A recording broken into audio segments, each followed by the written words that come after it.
Then I block your mother. Yeah, welcome back to welcome home. That's a good way of putting it. We are up to Daf Mem Zayin. Chadash Shemeinu Kikedem. Yeah, he might not know we're in this room here. He might think we're next to him. Yeah. Oh, you want to? Okay. We're up to Daf Mem Zayin Omad Aleph. Kum Len Ablat Gemara. So yesterday we had a question from Reish Lakish, and yeah. Yesterday we had a question from Reish Lakish regarding if somebody worships a palm tree, can you use the lulav? No, just like we learned when it comes to gavoya, that if it was never, even though for a head it is permitted, we now use it pasnish to use it for the base of English. What about when it comes to mitzvahs? Do we say also as pasnish? By the way, the world asks the question: if we say the way the Gemara's gang is that mechuber is aser, then how did they build the base of English? The stones came from Eretz Yisrael. We had Gemara Sanhedrin that every piece of Eretz Yisrael was worshipped by Avodah Zarah. There's not a piece that wasn't worshipped by Avodah Zarah. Called tell them every row, and probably also the mountains and the rocks and the Evish and the Aldlu. So L'chayda, how did they build the base of English? And even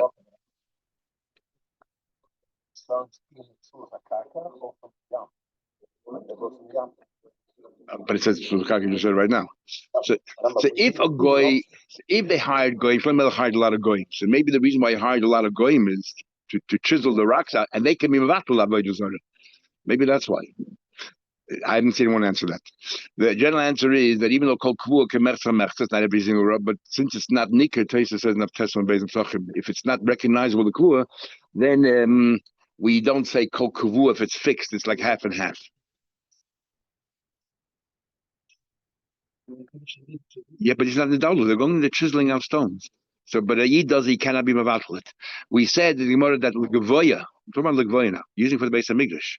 The Gemara says, if Yesh never, yes, the Gemara, Im Yesh never L'Mechuber, and then the gang of the Gemara is, we have a rule, whenever there's Intim Shalimers and you go in a certain way, that's how we follow.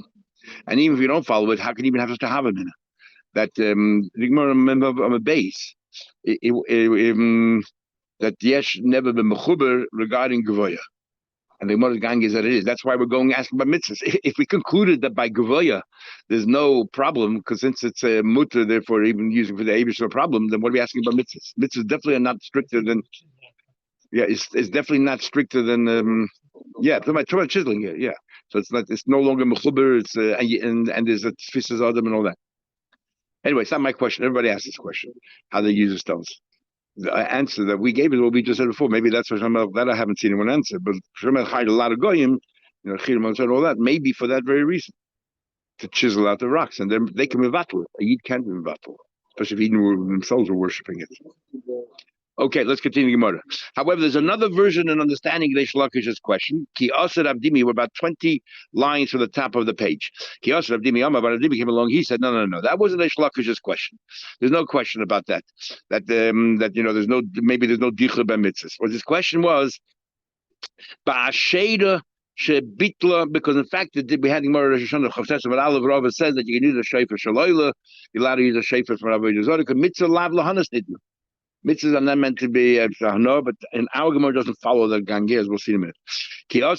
He said, here's a different question altogether. You know, the question is that a tree, asheda, there's no question you cannot use a lulav from an asheda tree. Even the Gemara says you can. So some of us want to learn that this Gemara is talking about lechatchila. The Gemara is talking about b'diavad. No, but the Gemara are not arguing. But others are trying to learn this Gemara clearly. Rabdimi argues the Rabban. Kedusha mechlashuda. Kedusha mechlashuda. That's what some of the Rishonim want to say. Others that since over there Rabba says mitzvah lav lahanas nitnus. When it comes to mitzvah, by they talk over that. Good point. Yesh dichet to mitzvah dichet. The question is it nitcha or not? Now here's a case of called dichu meikara. It was never suitable for a mitzvah, but now what happened was that you mevatel the shayah tree. The goy was mevatel. Can you use it for avodah zarah or not? A yid cannot be mevatel avodah zarah. A goy can, or you can mevatel goy's avodah zarah, but if he's in certain cases, but his own avodah zarah he can't. So no matter goy is a shayah. And now your question is if nitche v'nida, can you use that for mitzvah or not? Let's resolve it from the following case. But now we learned. So what happens? The thing is that you have to cover the blood by a bird or by a chaya. Let's say you covered it, so you did your mitzvah, and then when the wind came and blew it away, then you potter. You are potter melachasas. You potter. You did your mitzvah. You fulfilled it. What about kiso ruach? The wind blew it away. So what happened? You wouldn't. There was no chefta to do a mitzvah with. In other words, it was nitche. There's no longer a mitzvah here because there's no dust. There's no sand here. There's no blood here. I mean, visible. It was covered by the wind, the sand. And then chayiv lechasis. It says here you have to cover it. Sounds like you still have a chiv. Once you have a chiv, you have to do it. So the Gemara, but however, said it's part of the Gemara. When do we say you have a mitzvah if there's a chefta to work with? The wind came and then blew it away. Even though it was nitche, but now it's nida. So if it was pushed away and now it's nida, it's back to the original mitzvah. But if there's no blood that's visible, then there's nothing to do here. So what do we say? Who cares if it was revealed already? Once the mitzvah has been, there's no longer a mitzvah. That's it. It's gone. How does it? Who resuscitated it? Papa said, "Madam, heal or not? Ain't it's a mitzvah. That a mitzvah cannot be nitche." Says the Gemara, did our Papa Gufa, this very Papa who says with such certainty that there's no dicha by mitzvahs, that is a shlakish's question. Iboile, mivshe pshitale letana kama, not Papa. Most are trying to learn that is it pasha to the Tana over here of this Mishnah? The ain't dicha it's a mitzvah. Is it a fact that there's no dicha mitzvah, and that's why if the wind blew away the sand, you have to recover it again? That's the halacha. If the consequences are that it's linear or stricter, the town himself is not sure. Therefore, over here, we say, look, let's go ahead and cover the blood, even though it was already covered before. The wind blew it away by the wind, and now the wind blew it away. I don't know if it was nitcha or not. Let's cover it. But if that's the case, the kula amanin, when it comes to the case of the lulav, you cannot use a lulav because since it was not suitable in the beginning, maybe Lakula we're not going to say, well, now it's neither you have a mitzvah, so you shouldn't use a lulav. Teiku. It's a question. Now, in the Gemara Sukkah, we had the same thing in the Hadmar Sanhedrin, but generally speaking, there's a difference between nida v'nitcha v'nida or dicha meikara.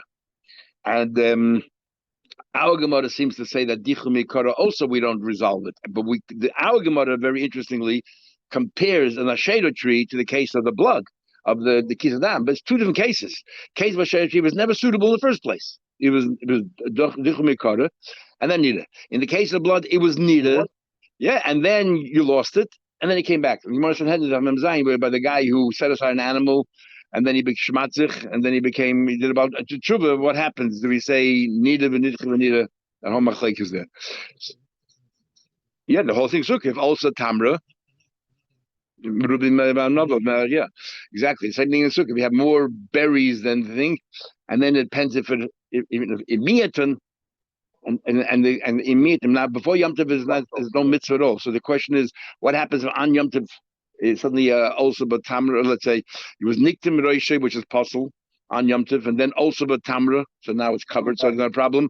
So it was nida on Yom Tov, then nidche, and then nida. Anyway, so the bottom line is, most of them hold, when it comes to dicha mikara, we say that now there's a mitzvah, maybe you have the mitzvah. But when it comes to nida, we remain with a suffix, and therefore only a luchumra will say that you have. But Papa, next question. Remember, it's a series of questions. If you bow down to behema, can you use its wool for tchelis? Now, the behema, remember we said before, does not become Avodah Zarah. What about for the Eibishter? That's tchelis. Which tchelis are we talking about over here? Now, remember, in the case of tchelis, you also change the color. There's two parts here. First of all, the animal was used for Avodah Zarah, even though it does not become Avodah Zarah, but for L'Gvoya, maybe it's also. Not like the similar question we had before about Mechuber. And the second question is, but also you changed the color of the wool. You made it blue. So is it a shina? That was the second question about Chama. Remember, if there's a shina, what happens there? No, you turn the wheat into flour. So the Gemara said, what chayil are we talking about? That's what I was going to ask you. What are you asking here new that we didn't already ask before? Each chayil talking about a carbon, or this is like the machshidin of a carbon. The kohenim have to wear the clothes in order to bring a carbon. That was Rabbi Cha's question. Like the second part of his question, it was if machshidin carbon is carbon. If you're not allowed to use it for the mizbeach, can you also not use it for machshidin carbon? Each chayil talking about mitzvahs. No hainu by the shlakish. That's his first question. If you're allowed to use the lulav or the decal. It was inochanami. The lahavil boile. You're right. That wasn't really his question at all. The haidika boile ha mashulika mila achriyasa. He had it was part of a whole series of questions. That's how we started off. But that you're right. Nothing novel about it. That's Rami Bachamar Shlakish's question. My next question is Kaneh Malach Chatzaitzis. Can you use the keren for chatzaitzis? Now, what exactly is chatzaitzis? Some Rishonim want to learn. We're talking about shofar. You're allowed to use it for shofar. Others say they would not refer to shofar as chatzaitzis. And chatzaitzis is why they used to sing for a korban. They used to play the trumpets, and that's what the chatzaitzis is. So this is like and the shears mark of the korban. My head machlekes tanoim Ramei Chachamim, and the Rashi seems to follow here that the halach is like Ramei, which all the Mefarshim ask how come, and Pnei Shua, Riches and Sukkah, whatever. But that's what the chatzaitzis are. We're talking about this is like serving the korbanos because it's ma'akiv, shears ma'akiv. And shoker ma'al chalilin. They used to take the bones out of the shaker and used to make over there the flutes. And b'nei me'al ma'al parva. You're allowed to use intestines of this behemoth of Avodah Zarah to make the strings of a harp. It's all the same idea. Is it like since the Gvoya is also what about a step removed? This is only the. So the Gemara now explains the question. I'll leave it. What's the main shir? The shir, the ikar shir, the what do you call it? The capella, the people singing, or the music is only as a background, or is the ikar shir b'kli? What's the main thing? So according to Madam, it says ikar shir b'kli like the vadi also. That's shimush. That's mshamish the korbanos. And we already asked that question. We're machmir. Our question is the one who said the ikar shir is the singing, but you still have the music to support it. And the music is made out of the parts of this animal. Do we still say sepasnished? How far do we go? Interestingly, Basumi Kola Ba'almahu Umaisini can bring it. All it does is it lifts the voice. I did my Philahachi is still us at Teku. Interesting, nowhere does the Gemara bring down, but regarding the mitzvah at least, Hakifei, the Chasecha, Hayitzacha, Ayloi. That possibly always bring a Shulchan Aruch in the Gemara places. Sepasnished. We even had in Psachim there, but Mashki Yisrael and Amutal Yisrael, it's a pasnish that to use it. The Gemara knows that doesn't bring that down at all. You have a Mandama who says a pasnish. Oh, you take there's one side that maybe because it's removed. It's so far removed already. Boy, the question: if you bow down to a spring, worship a spring, name of Ma'ul and Sachim, can you use the water for the Nesachim? What's a boya? Very interesting a boya. If you just try to picture it, they made Avodah Zarah out of anything. So there's a bucket of water. Let's say a spring of water, and you decide I'm going to worship the spring. When you look at the water, like Hagmar Nazir, you see your own image. So are you worshiping your image because you say B'Tselem Elokim and therefore I'm God, or are you worshiping the water? And that's the suffix here. If you're worshiping the image, nothing wrong with the water. If you're worshiping the water, maybe it's Avodah Zarah. That's his question. That's a question. Is he bowing down to his image or is he bowing down to the water? Forget about the spring. Talk about a bucket of water. A guy bows down to a bucket of water. Is he bowing down to his image? There's no problem. You're allowed to drink the water. And if he's bowing down to the water, then it's Avodah Zarah. He's not bowing down to the water. So there's a problem. So what's a boy then? Interesting. The water keeps flowing. That he's the entire spring. Now we actually have in Hilchos Brachos, the famous the Shalmi, the difference if you had a payday in your hand and fell out of your hand, you have to make another bracha. You made a bracha and the payday and something fell out of your hand or the wine spilled out, you have to make another bracha. But when it comes to water, and that's the question, why water is different, and we say because when you made the bracha, you had in mind all the water coming in this area here. Because if your water fountain, you turn it on, the bracha you made is not on the water you're going to drink. So you say, I don't mind all. But by Avodah Zarah, the question is whether it's the same thing or not. Since you're impacting on everybody, if he makes Avodah Zarah, nobody could drink, and everyone has a chelik in it. You cannot ask something that belongs to other people. And the spring is in your own land, and places add, and it's landing in your own land. So therefore, even though it's a spring and so on and so forth, maybe I can ask it or not. Next Mishnah, let's say you're right next to Avodah Zarah, you're right next to a church. As only your wall, you built it, there was no church, and then the church decided to build on top of you, and then they'd have no other wall, just your wall. And if it fell down, also, no, you're not a builder, because now when you're building it, you're helping out a church. Kate said, yes, what do you do? But you need a wall. You bring it into your property for amos, and you build the thing, and you have a distance of 4 amos, so they have no benefit. So Gemara is going to ask you just gave them 3 amas extra, donated. We'll soon see. What are you have a partnership? Nidain. If you have a partnership, Nidain machza a machza, then we're going to say that it's half and half. As machlekes how to learn pshat between Babel and Shammai. So the Babel learns that I have to build 1 amma, you have to build 1 amma, right? So I build my 1 amma inside 4 ammas of mine, and I still have to give you 3 ammas, and I still have to give you 3 amma. You build your amma after that. I have to build my amma on for even though you're building a wall, I got to build my amma within my 4 ammas. That's how we learn. The Shammai has nothing to do with that. The Shammai has to do with the stones that fell down. Who gets to keep the stones? What about the stones and the wood and the offer and all that? Is metamin kesheretz.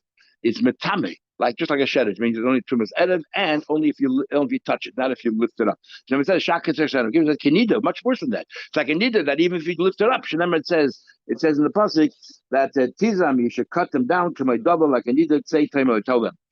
So we man need metame masa, avodah metame masa. Says the Gemara, if you're going to build your wall in 4 amas and you just gave 3 amas of extra land, the overlay basakisa, what you do the land? Build a big toilet there, so nobody's going to use it. The habayits and use how can you use it? Be open. Remember, there's no wall in the church; they can all see what's going on here. The overlay basakisa the lila. You only use it at night, and they don't go to church at night. That even at night you have to behave as if it's during the day. Even though we say we're talking about that, it means light doesn't mean that you should only use it used by night, but it means that you should be tznius. Be it tznius or boiler, maybe you have to do tznius. A toilet for kids. It's not a problem. You put a lot of thorns in, so you still have privacy, and nobody can use it. But make a toilet. Interesting. So thorns and thistles alone are not enough to keep the people out. Nobody's going to walk top of thorns. We need more than that. A toilet, definitely they'll keep away from. But interesting. Imagine it's like a toilet right next to someone else's wall of their property. There's no wall there. That's what we're talking about a case here where there's no wall.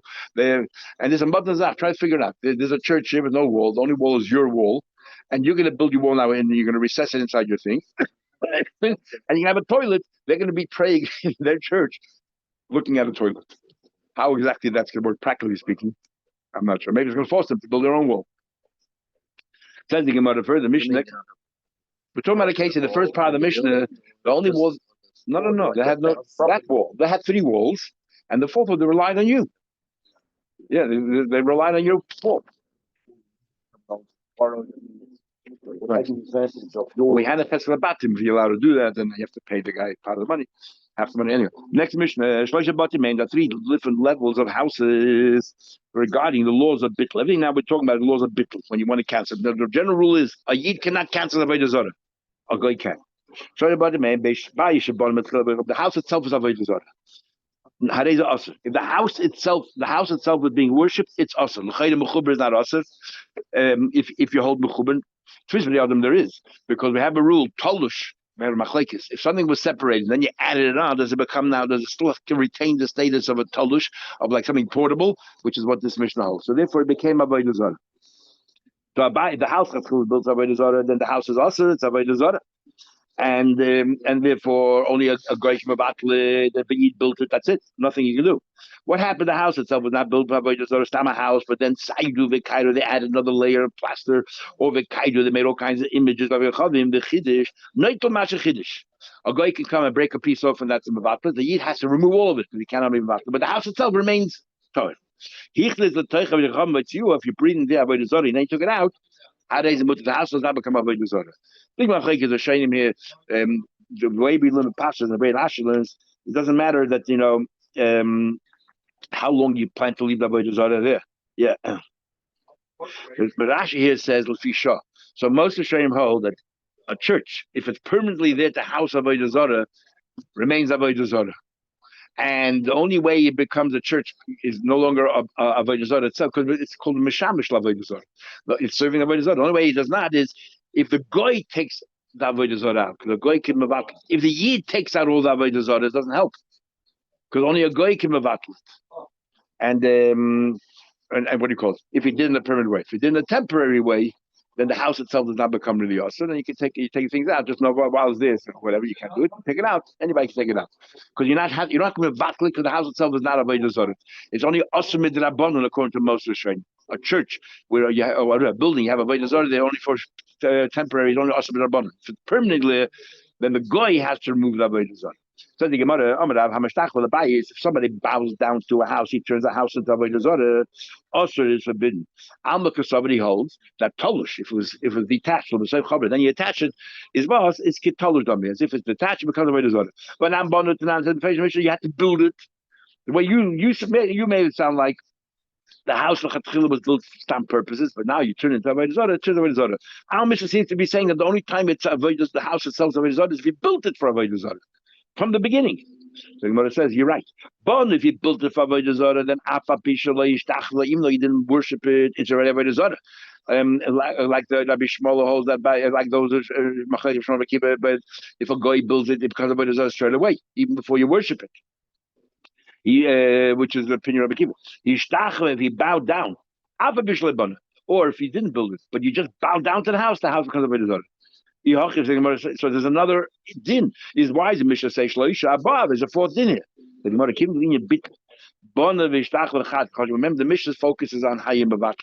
And since whether you built it and you didn't worship it, or whether you didn't build it for Avodah Zarah, but you did worship it, it's the same outcome. You have to mevatel it by a goy. He can't do anything about it. Is counted as one in the Mishnah. Next Mishnah, one of three of stones. You cut out a stone, you chisel out a stone in order to make it a platform for Avodah Zarah, and it actually had, and you worship this platform at the base as well. This base is also worshipped. Just mamash Avodah Zarah. It's not just a tashmish. Harezu asur. It is also the Avodah Zarah.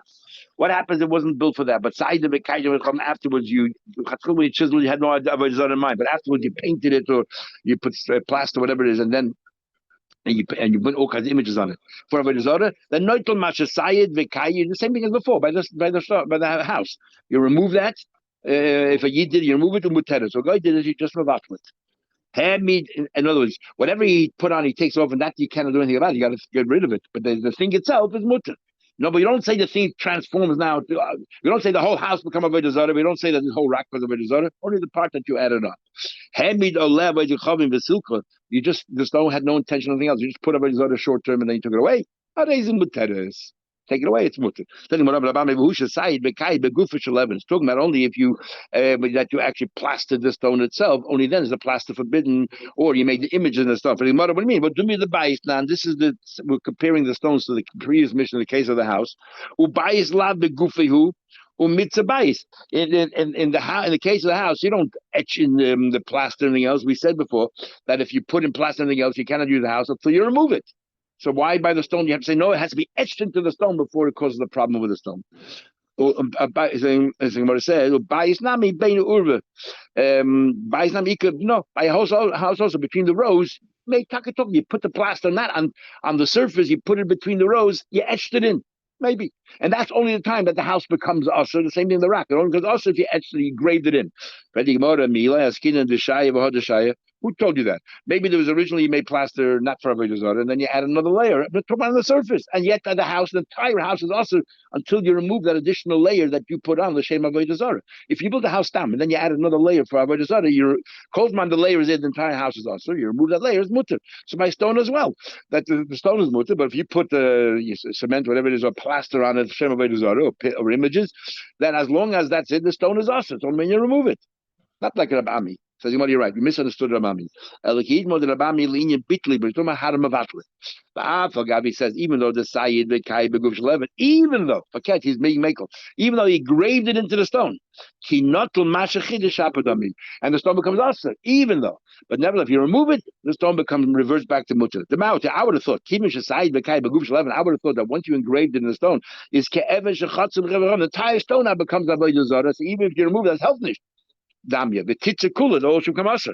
Kamasher long that no, once you remove that additional thing, since initially it wasn't made for that, only additional, we take it off, it's gone. No more Avodah Zarah.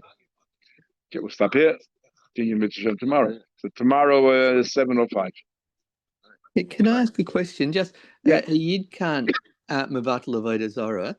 What happens if you've got it like What? What's that? Only if the Yid built the Avodah Zarah. He made the Avodah Zarah. He was if a he made it. only if he made Okay. it. Yeah. Yeah. Yeah. Otherwise, they should told him to go out and destroy all the Avodah Zarah, not destroy. I mean, yeah, just break pieces up. Yeah. You know, I was thinking like if in a congregation there was one Jew amongst the congregation who was converted or whatever, but if he didn't make the Avodah Zarah, it's not relevant. No, it's not us. Only if he made it. Yeah. Okay, thank you.